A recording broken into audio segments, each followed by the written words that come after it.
What's up, everybody? Welcome to episode 4 of High Elevation. This is your host, Alex Feinberg, and joining me is my man, Jungle Jay. Jay, how's the time? Jay, what's happening? Tell us about your triathlon last week. How'd that go? You stayed alive. You've been training. Lots changing. Sure went well. What's going on, Alex? Great to see you, man. Alex and I haven't talked since the Ironman, so excited to catch up. I feel like a whole new man. Yeah. I really do, man. I went through a spiritual journey on that Ironman. You know, it was such an epic process. You know, it was 10 months committing my entire life to this sport, every single day, preparing mind, body, soul for this race. And as I've talked about, I think on previous episodes, I was terrified of swimming in the ocean. I couldn't swim. So I decided to commit to a full Ironman that kicks off with a 2.5 mile swim in the ocean. So this whole year was just like facing resistance head on, facing fear head on.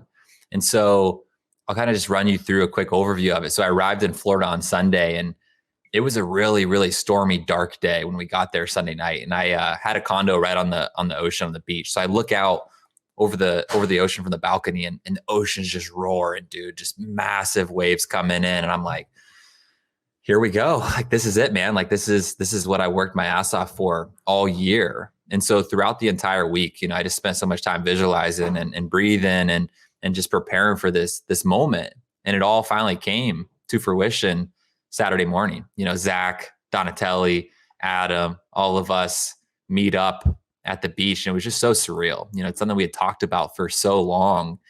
And then we all get in the chute, and you're like, like a bunch of cows going to slaughter. You know what I mean? You're lined up going through the chute, and you know that your time is coming, you know, and you just have to wait. And so eventually the time comes and you step up, and then they shove you out. And they used to do it all at once, right? So they used to release everyone at once. You think 2,000 running people, of the bulls, 2,000 people all at once running into the ocean and swimming, just total chaos. And so now what they do is like 4 at a time, every 5 seconds, they let you out. Okay. So my time finally comes, and I'm just like so calm in that moment, so prepared. Really? Not a single doubt in my mind, dude. Just like the speech, just like the keynote speech that I delivered in August, which was just as terrifying as this swim. I had done so much work. I had prepared so much that I was so confident that I was about to crush this thing, right? Preparation breeds confidence. And so I was so confident. I was so calm in that moment. And so finally they push you out. I dive into the ocean, and no shit, dude, 30 seconds or less into the swim, I see a 10-foot shark. Dude, I look down, maybe 15 feet underneath of me. There's a 8 to 10 foot shark. And I'm like, holy shit. In my mind, I think to myself, this is going to be a really good story. I can't wait to tell. And then back into swimming. And man, I'm telling you what, within 5 minutes, I was like, oh, this is easy. Like, I was so calm in that water, and I had so much fun. So the 2.5 mile swim, I got out of the water. There's a video. I literally looked at Leah, and I was like, that was easy. I couldn't believe how easy it was. And don't get me wrong, man, like, that water was choppy. It was like being in a washing machine out there. You're just getting thrown around by the waves. Every time I'd look up the site to see where I was, I'd be between 2 waves, so I couldn't see shit. I'm getting elbowed in the head by people, dude. It's just total chaos in that water. But I had prepared so much, mind, body, spirit, that I was so ready for it. So I get out of the water, get on the bike, and I'm vibing at this point, dude. I'm feeling so good. Everything's going perfect according to plan. And on my bike, I had 50 ounces of water in the front loader in the front of the bike. And I had 2 24-ounce bottles. And so everything's planned out carb-wise, water-wise, salt-wise. 2 minutes into the ride, the front loader, I hit a little bump, and it goes flying. My 50 ounce of water, it goes flying off. So I'm like, well, there goes the perfectly smooth day thus far. And so now it's like, okay, when I have to figure out to totally kind of just like figure out what my day is going to look like of water and carbs and salt. So that kind of threw me for a little bit of it threw me off a little bit, but it was a great opportunity just to stay calm and present in that moment. Long story short, on the bike, mile 50 is the first wall that I hit. So at that point, I'm a couple hours into the race. This is a 141 mile race, 140.6 mile race. I've done the swim. I'm 50 miles into the bike, and like, that was the first big wall that I hit. What did it feel like? A lot of like negative thoughts start coming up, right? Like, you think, can I do this? It was never, can I do this? It was more so, man, this is getting really, really hard. You know what I mean? Yeah. Like it was just a lot of negative kind of thoughts coming up. And so dealt with that for about 12 miles, and then overcame that and got another win.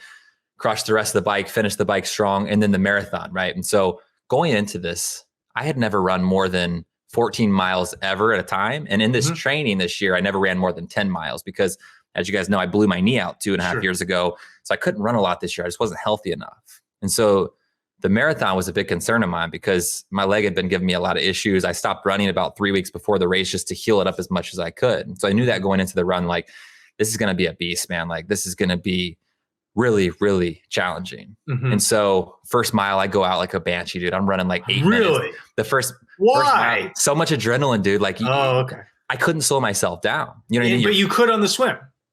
The swim, yeah, I was able to pace myself more. But the run, though, it's like you're just excited and you're finally off the bike, dude. The bike's a torture device because you can't move. You're stuck in one position for 112 miles. You finally get off and you're like, let's go. And I saw my family too, and my parents and Leah, and I'm just like running on adrenaline. So then that 8-minute mile quickly turned into like a 9.5-minute mile, and then into a 10.5. And then about 4 miles in, I was like, oh fuck. Like, I got 22 more miles to go and my legs are starting to really hurt. So it was a 6.5 mile. It was 6.5 miles down, back is how it worked. So at 6.5 miles, I get to turn around and come back. Okay. And so at that point, I'm starting to really feel it. I'm starting to really hurt. I've been going now for 9 hours straight, and passed my family again at mile 12. And at that point, like, I was not smiling. That was the one time the entire day for the most part that I was not smiling. I was in deep waters, dude. Like, everything was spinning. I was hurting bad. I stopped at mile 13, took 2 grams of salt, some more carbs, reloaded myself, gave me a new wave of energy. And those last 13 miles was just like the complete grind. At that point, your legs are dead. Your legs hurt so bad. Your feet hurt so bad. You can hardly lift your legs up. My hip flexors were just like so tight. But at that point, running was just as hard as walking. So I would run as much as I could. And then at each aid station, which was every mile, I would stop and walk through, get water, get carbs, get salt, reload, and then keep running again. At mile 24, I'm almost done with the race, right? I'm fucked up, dude. I'm hurting so bad, worse than I've ever hurt in my entire life. And I didn't plan this, but something within me just like awoken, dude. And I just start sprinting, right? And so my average mile pace for the whole marathon was 11 minutes, was what it averaged out to. And so 2.2 miles out, I start going. I just start running harder and harder. And so that second to last mile, I ran a 9:30, which was pretty fast at that point. Ahead of pace, yeah. And then I got to 1 mile left, and I'm like, I think I went too early. I might have, blew my wad a little bit early. I'm like, fuck. Then I'm like, now, like, fuck that, dude. I'm going to go harder. So I start running harder and harder and harder. And I'm at this point dead sprinting as much as I can go at that point, dude. And this energy that's just rushing through my body. My head was like vibrating, dude. And I had this crazy, I got goosebumps right now talking about it. And I just keep going harder and harder and harder. And literally the last half mile out loud, I'm just saying, let's fucking go. Real loud. Let's fucking go. Let's fucking go. And everyone at that point's walking, right? Pretty much for the most part, everyone else is walking most of the marathon. Really? So I really stand out at that. It's like a run walk. Most people are walking and then running a little bit and then walking. Oh, I didn't know Ironman could walk. I thought Ironman had to run. Well, if you're like top tier, but even, a lot of people are walking at least part of it. And so I really stood out at that point. Everyone's like, who the fuck is this guy? And, yelling and screaming and sprinting. And I finally get to the end of the marathon, and then you turn in and you go down this like 1/4 mile chute where it's got like the red carpet, all the lights, all the fans. And I just kept going harder and harder and harder, dude. And I finally, I went through the finish line. It was just like such a surreal moment. And I looked back on my stats, and at one point I was running a 6:55 pace at the end of the marathon, at the end of a 141 mile day. And that taught me, Alex, so much. David Goggins talks about the 40% rule. And he says that when you are at your total end, where you have nothing left, mentally, physically, you're about 40% of your true max effort. And I got to experience that. I've heard so many people talk about it. I talk about fear is the compass. I talk about discomfort and leaning into it. And I got to experience that firsthand, man, those last 2 miles. And I got to learn so much about myself. And it was incredible, man. I cannot wait to go back and do another full. And I can't wait to feel that feeling again of being totally wrecked and pushing harder and going harder. And so now that the race is over, I thought that this was going to be, I thought I was going to be obsessed with Ironman going into this race, but obviously I needed to do one first, and it confirmed everything that I thought. And now it's like the next 5 to 6 years, I'm treating this thing like I want to be a professional triathlete, and I want to be one of the top like 0.001% triathletes in the world. And so I'm fucking pumped, dude. I'm fired up, and I can't wait to feel that pain again, dude. Give me more, feed me more, dude. Jungle Jay is going to be out there yelling at guys, dude, getting everyone fired up, dragging guys into deep water. And I cannot wait, bro. That's awesome. And, I haven't read a ton of Goggins myself because I take a little bit of a different approach than he does. I think I've pissed a lot of people off on Twitter by saying that I think he has a mental disorder, because he's doing something that he knows is bad for his body, but he uses something that's bad for his body as a crutch, right? In that he does it for mental strength, right? But you don't need to push yourself to that level of extremes to know that you can do it. So there has to be some degree of insecurity on his end to where he has to push himself through something that's so bad for his body, bad for his kidneys, that he goes into like some sort of shock in order to prove to himself that he's mentally tough, where everybody around him knows that he's mentally tough. And I think he would agree that he has a mental disorder with that, right? I don't think he necessarily recommends other people do that. And after reading his book and hearing more about his childhood and about his life, it makes a lot of sense. Like everything about him makes a ton of sense. And you're totally right. That's where it all started, was like being a weak ass, afraid ass kid that was terrified of everything. And so like that's his whole deal. You know what I mean? Is like, in his mind, he continues to tell himself, I'm the weakest motherfucker in this world. And that's why he grinds so hard. You know what I mean? And so it's interesting, but I agree with you for sure. Yeah. And the 40% rule that David Goggins talks about isn't something that I've ever heard explicitly, but it's something that I taught myself doing distance running. And so for anybody going through a tough transition, whether you lost a bunch of money in the stock market this year, lost a bunch of money in crypto this year, lost a bunch of money on FTX when it imploded, or even you're going through relationship problems, job loss, injuries, all these setbacks are things that Jay and I have had at some point in the last several years. If not multiple of those. What distance running teaches you how to do is it teaches you that when you think you're at your end, you actually can go about 150% further than you've already gone. And to delay making any rush decisions before you have gone at least twice as far as you think you can go.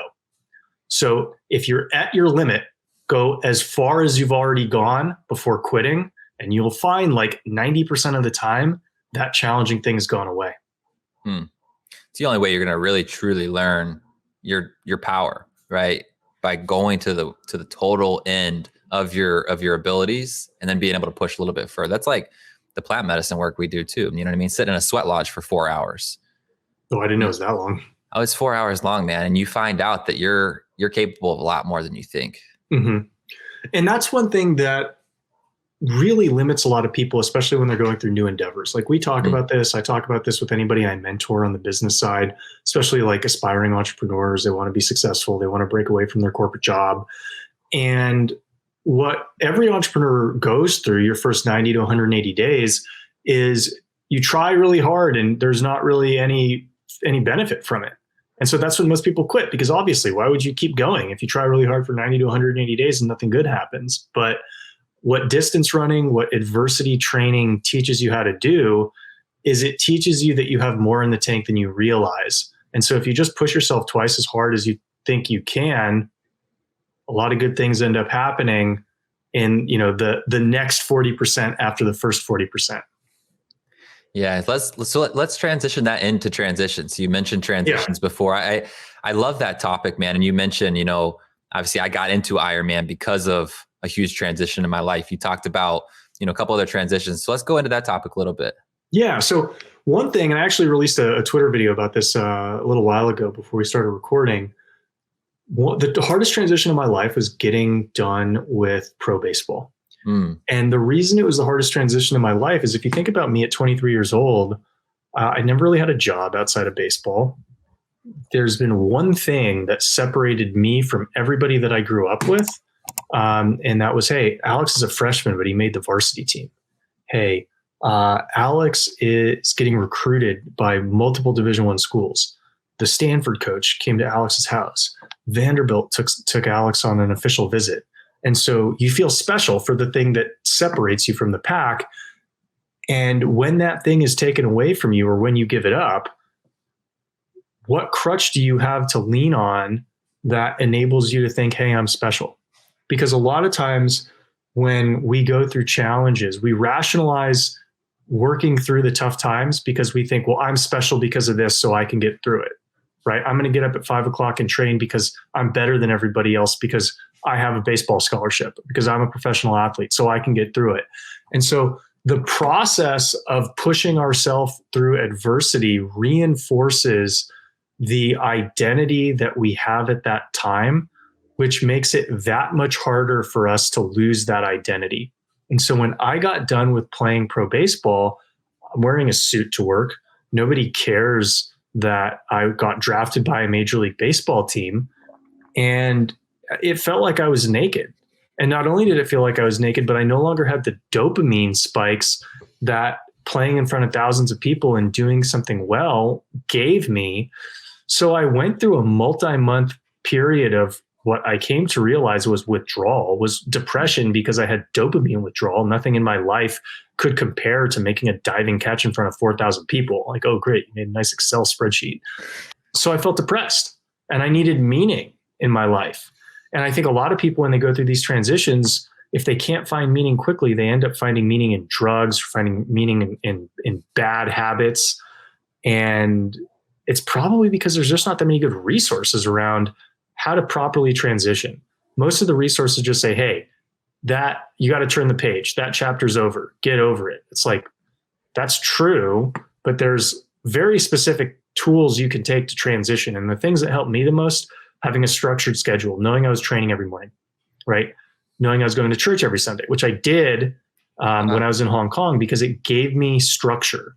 You know, when you go from having structure around your identity to not having structure around your identity, probably need more structure in your life to stabilize yourself. You're like a young sapling tree. It kind of needs that structure to grow properly. And if you try to navigate the world without that supplemental structure, that can be a situation where you may regress where you're not expecting to. And so, you know, that was my biggest experience going through a transition professionally. I know you've gone through several transitions, you know, be it dropping out of school, starting your own business, starting another business after the first business failed. You know, what tools have you found to be the most helpful in your experience?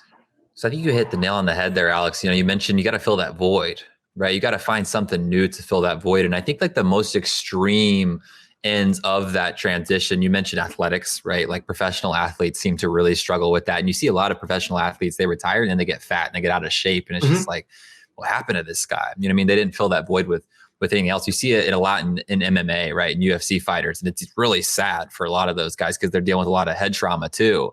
This is not and then the military is the most extreme end of that, I would say, right? You transition out of the military and especially you're a active combat guy, like nothing matches that. Yeah. You know, like I can't imagine coming back to normal life. And like you said, that dopamine crash, you go from being on a team with brothers and you're supporting each other and you're out there, you know, shooting at people and you know, getting shot at. And then you come back and you're working at fucking UPS.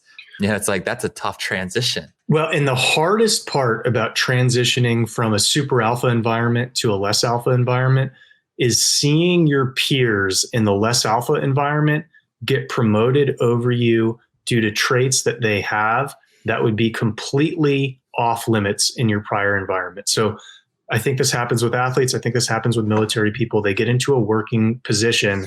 They see people who are either passive aggressive or who lack the temperament to succeed in high pressure situations, get the praise of superiors, and they think, oh, this guy's soft. This is BS.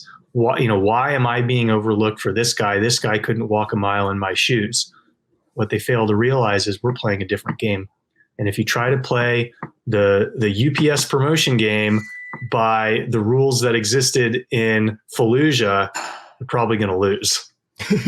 Yeah. So I'll share a little bit about, you know, some big transitions in my life, because at the end of the day, this applies to everyone, right? Like life is always changing. That's the only stable thing in life is change, right? Things always change no matter what you're doing, no matter what the identity is, it's going to change at some point. And so for me, a really big identity was lifting weights in my body. At 16 years old, I started training, and that became a huge passion for me. It helped me, I would say, band-aid a lot of insecurities, and even start to overcome a lot of insecurities, in a healthy way, I believe, develop my body doing something hard, earning, those gains really. And so for 10 years, that was my identity, was being that guy that lifted weights and was jacked and had abs, and was strong. And eventually at the pinnacle of that, I was I was on my way to becoming a world-class powerlifter and strongman competitor and bodybuilder. I was like 24 months out from what I believed being able to be elite level in all of those things, like a professional level in all three of those sports. And so that really became my identity, right? And so as I've shared on the podcast, in March of 2020, what a year 2020 was, my knee explodes. I end up on the ground, grab my leg, my kneecap's on the side of my leg, I jam it back in. And in that moment, laying in the middle of nowhere on a mountain in Idaho, I realize this is going to be a really long recovery. Like, this is not good. This is a serious injury. And more painful than the pain of the excruciating injury was the realization of that things are about to change. You know what I mean? Yeah. Your goals of being professional in these three sports is donezo for at least 4 or 5 years. Right. And so I had a decision to make, right? And I've shared this in that moment. I had the opportunity to go to gratitude. Like, this has to be happening for me. As much as this sucks, as hard as this is going to be in this transition period in my life, in this new season that I'm entering, this has to be happening for me. There's no other way. Everything happens for us, not to us. And so throughout 2020, I spent most of the year laid up on the couch. You know what I mean? And that was tough. It was really, really challenging because number one, I didn't have the outlet of going to the gym, right? So the daily activity and routine and structure of going to the gym every day was no longer there. So that was incredibly difficult by itself because I love training. In addition to that, I was dwindling away. You know what I mean? At that point, I was 195. I was strong as fuck. I was jacked. And my muscles, man, were just dwindling away more and more every day. And especially my right leg, like my kneecap was massive and my quad and hamstring and glute kept getting smaller every day. And it got to the point, dude, where like I had like a concave angle on my inner thigh because my knee was so big and my inner thigh was so small. And it was incredibly depressing and challenging. And so I got to work through that throughout 2020. And eventually I was able to start training again. And then eventually up to present day now, I'm back to where I'm competing at a very high level. And now I'm, focused on becoming a pro triathlete and becoming one of the best triathletes in the world. But the big lesson through that transition was my body isn't my identity. You know what I mean? I'm so much more than my body. Like the spirit is, you can't break the spirit. You know what I mean? At the end of the day, all of us are so much more than our physical being. We're so much more than our job, our business, our accolades in life. And a really big piece of that transition that I learned as well was the right side of the body is the masculine. So left side of our body is feminine, right side's masculine. And so breaking my knee, it really broke apart what I thought was my masculinity. You know what I mean? I thought masculinity was just being strong in the gym. And so it taught me so much about what true masculinity was. And it allowed me to really kind of reconfigure that. So that was one big transition. Another big transition I would love to share was a company that I started in 2020 as well. Funny enough, laying on the couch with a blown knee and it's COVID. And I decided to start a new business. And so this business was called Entreperform. It was a high ticket coaching for entrepreneurs, a real flashy program, human optimization. And so I ran this thing for a year and a half and it became my baby. That had an awesome branding. It had a lot of social awareness that was growing, really cool EP logo with the crown on it. And I thought this was the end all be all for me. I thought that this was going to be my ticket to becoming a multimillionaire. And it was going to be the thing that I would spend my life developing and growing. And Alex knows all about that because I shared, a lot of my aspirations with it. I've never shied away from having massive goals. And I think that's what allows me to continue to win, even if I do fall short or if I am forced to pivot or transition. And so eventually it became really clear, like, dude, God, the universe made it so clear that this is not your path. As flashy, as cool as this thing is, as much as you want to build this thing, this isn't the path for you. And that was a really hard thing to grasp. You know what I mean? That was a really hard thing to take into my heart. But the signs continue to become more and more apparent. until eventually I could not ignore them anymore. And so I decided, man, this is going to be another really challenging transition, but it's time. It's time to transition out of this company and move into whatever the next thing is, right? And the next thing ended up being my immerse retreats in the jungle and so many other things that I'm doing now. And I couldn't be happier with what I do in business now. I'm making way more money than ever before, way less stress. But the ability to transition out of that, again, taught me so much about letting go, right? It's really the ability and the skill set of non-attachment and letting go. Because when we attach to things, we identify with things, it's really hard to let those things go. And so it was a really great practice in letting go and surrendering to the flow, because sometimes life has its own plans. You know what I mean? As much as we want something to go a certain way, sometimes it's out of our control, and we just got to go with the flow and listen to the signs. And if we do that, things are always going to work out in the best way for us. Yeah. And in my experience, Jay, I think you're one of the most irrationally positive people that I've met. And one mental trick that I used as a professional athlete that you use right now, we both continue to use, is repositioning bad things as learning experiences.